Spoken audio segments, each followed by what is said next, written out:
Hello, everybody, and welcome to another episode of DiscipleLife, the podcast. I'm Joe and Jocko, will be your Disciple Life coach. And so today I want to talk about fully devoted to Christ, embracing the daily grind.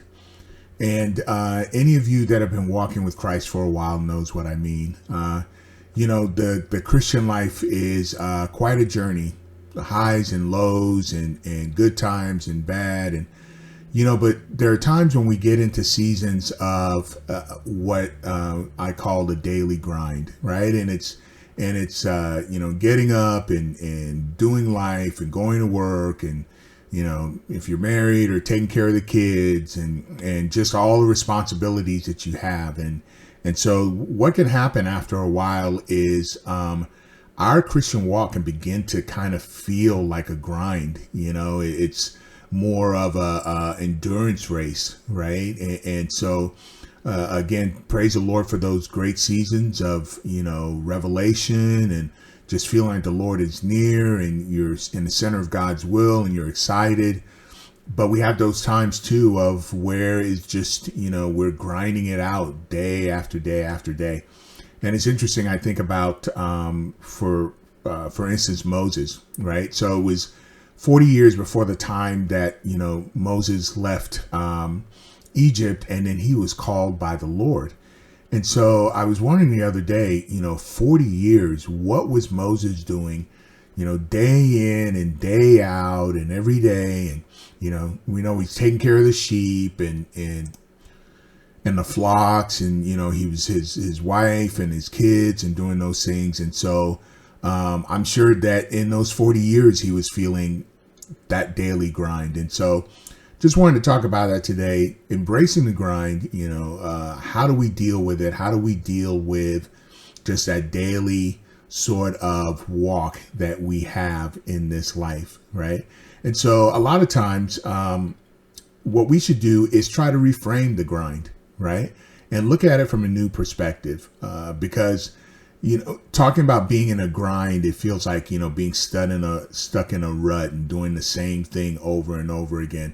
But I think that the one thing that we can do is we cannot let that the mundane or the grind of our lives define us. We don't have to allow it to, overcome us and to not to take away from those things that we know the Lord has called us to do, and those things, the faithfulness that He has called us to walk out with Him day after day in relationships and work and ministry and serving, right? We don't have to let that idea of the feeling of being stuck in a rut define us, and to recognize that every day is a building block, right, to a bigger picture. That everyday task, as I'm going to work and building a life for my wife and my kids and taking care of the things that I'm supposed to, and being a minister to my wife and being a minister to my kids. Those are things that, recognizing every day that those things, while we may get to a place where we feel like they're in a rut, they are not in a rut, but they are building blocks. Every day we're doing what the Lord's calling us to do. We're learning and we're growing every day, and we are fulfilling the plans and the will that God has for us. And so also what helps is shifting our focus from feeling overwhelmed to appreciating the process, right? To realize that this is a process that God has us on. And many times a process that lasts decades, right, is really one day at a time, building one day upon another day. And it's one of the things that I've embraced in my own life, is to live every day one day at a time, focused on, okay, Lord, what is it you want me to do today? What do you want me to accomplish? Who can I bless today? How can I make a difference today? How can I make an impact today? And so with that kind of thinking, that helps you to move past this idea of the daily rut or the daily grind. The other thing too is to realize the power of presence, the power of being present, being mindful that daily activities, whether, they're like washing dishes or, commuting or even checking emails, right? That these are all part of the process. They're all part of moving ahead and doing the things that God is calling us to be, and being faithful, right? And persevering every day to do the things that God is calling us to do every single day, and being connected in the present moment, right? Appreciating the small things, noticing the details. One of the things I love to do is where we live is just go out in the backyard and, look at the clouds. And we live in a rural area, and just appreciate the Lord and appreciate his creation, right? And the things like a smile from a clerk, or just these little things that, when you're in a grind, you tend to miss. But when we can connect with the power of being present in the moment, right? Being present there and noticing what's going on around you helps you break that feeling of being in a rut, or that feeling of being in a daily grind. And then again, also cultivating gratitude, right? Even acknowledging the privilege of being able to do mundane tasks. I think about just being able to get up out of bed and walk around through the house, or take a walk, down the street, right? There are many people that can't do that. There are many people that basically would give anything if they could do those things that we take so for granted, that they would just give anything for it. And so being able to have that attitude too, cultivating gratitude, even for the littlest things, right? Because they can become mundane to you. They can become part of your daily grind, but they are literally tremendous blessings from the Lord. And so as we learn to cultivate gratitude, that can help us also break that grind. And then also turning tasks into opportunities, finding joy in the ordinary, right? Infusing our creativity into ordinary tasks, or looking at exploring new approaches to things that we've done before. Really taking on this idea of looking for opportunities in every way to make your life more effective and more meaningful. And it's really this idea of mastering the art of flow, right? Being absorbed in the task in the present moment, right? Really putting your heart and your soul to it. Scripture says that, whatever you do, right, do it unto the Lord. Work as unto the Lord. No matter what you eat or drink, do everything as unto the Lord. And so as we begin to cultivate this attitude of doing everything for the Lord and unto the Lord, it helps us to begin to make those things and make our lives every day more meaningful. And with that, we should embrace the challenges and the opportunities to grow, learning from all our setbacks and becoming more resilient.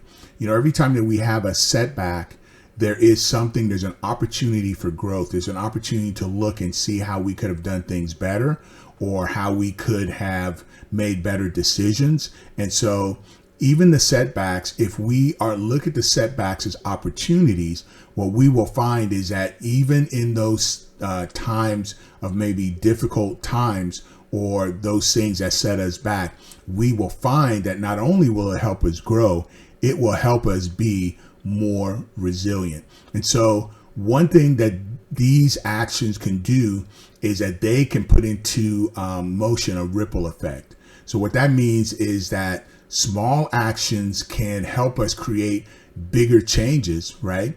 And even the smallest amounts of our efforts can contribute to a greater purpose. And so as we begin to align with this idea, as we begin to change our perspective and get out of this idea of, feeling the grind and helping us to push out of the grind or the rut, right? This will actually open doors for opportunities for growth, for change, right? And even help us grow into bigger purposes in our lives. And the other thing it'll help us do is to spread positivity through our daily actions, right? And making a difference in the lives of others. You know, how much does a smile to a store clerk, or saying, hey, you know, I appreciate you, to somebody that you may be interacting with on the phone or email, how those little things make such a big difference in people's lives. And when we realize that we've been given the opportunity by the Lord to affect change in people's lives, it's not always the big things that we do that affect change. It's the little things. It's the smile. It's the hug. It's the friendly handshake. It's the, hey, you know, I appreciate you.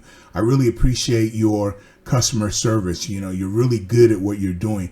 That injecting positivity, not only into your life, but in the lives of others, really helps to not only motivate you, but to give purpose and value to every day that you live. And then what it does is there is a cumulative effect and impact on living life with this kind of consistent effort, right? Setting goals that the Lord may have for us in ministry or work or business or whatever, setting and achieving goals and building a fulfilling life, that every day that you know that God is in it and God is moving you along and is growing you and is bringing you up and raising you up, fulfilling the will and the purposes that He has brought you to earth for. And finally, to understand that beyond the grind, right? Do we push aside this idea of grind and understand that what we're really doing is we're living a life of purpose, right? Recognizing that the meaning of our lives is not just about a whole bunch of achievements, but it's about the journey, right? The journey with the Lord, what He's teaching us, a journey with others in our lives, brothers and sisters, with family members, with co-workers, right? This journey of this thing called life, and to see how God uses us and to grow and where we fit in this great tapestry that the Lord is building, that we have something to give, that we have something to share with others, and that not only do others fulfill our lives, but we can make life fulfilling for others. And finding the joy in fulfillment every day, embracing those little pleasures, and appreciating the small wins, right? Every win, whether big or small, is a win. It's a joyful thing that you can use to keep your life joyful and to move you ahead and give you a life that's fulfilling and with purpose. And finally, it helps us to live a life with intention, right? Aligning daily actions with our values and aspirations. Every day getting up with the Lord, asking the Lord, Lord, what do we do today? How can I make an impact in my world today? Even if it's as small as a smile, or even if it's as small as a handshake, how can I impact the world for you in my life and in others? So I hope that this has helped you. If you like this video, like and subscribe, and we'll see you in the next video. Bye for now.